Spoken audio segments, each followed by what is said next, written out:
Tradisyon ng mga kanturis o pag-aalay ng kanta sa mga yumao unti-unti na raw nawawala. Naritong report.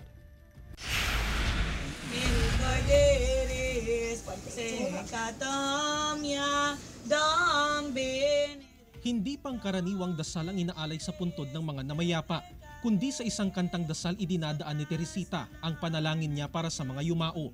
Ang ganitong tradisyon ay kilala sa tawag na kanturis o singer of the dead sa Ingles. Ang tradisyon na ito ay minanapa raw ni Teresita sa kanyang mga ninuno. Subalit kasabay raw ng mabilis na pagbabago ng panahon, tila unti-unti na rin umanong na ibabaon sa limot ang ganitong tradisyon tuwing undas. Sa katunayan, mangilan-ngilan na lamang daw ang gumagawa nito. Katawan ni Kristo, Diyos Espiritu Santo. Ayon kay Teresita, umaabot sa 100 hanggang 200 pesos ang singil sa pamilya ng mga nais magpakanturi sa kanilang mga yumao.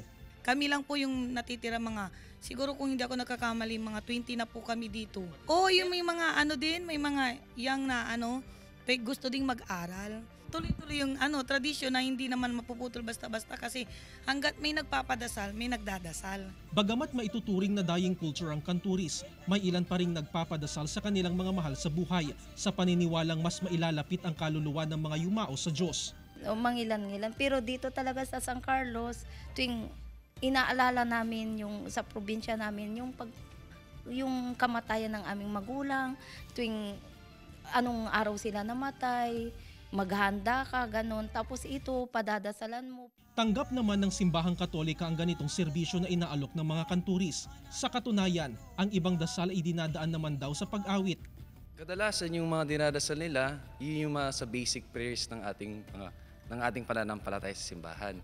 Kadalasan ang una nilang ginagawa, nagdarasal ng rosaryo, at kadalasan nilang binabanggit sa panalangin nila na sana yung mahal na yumao ay nasa piling na ng Diyos. Kasama si Ron Alistair Tanyedo, Jarek Pasilyao, 1 North Central Luzon.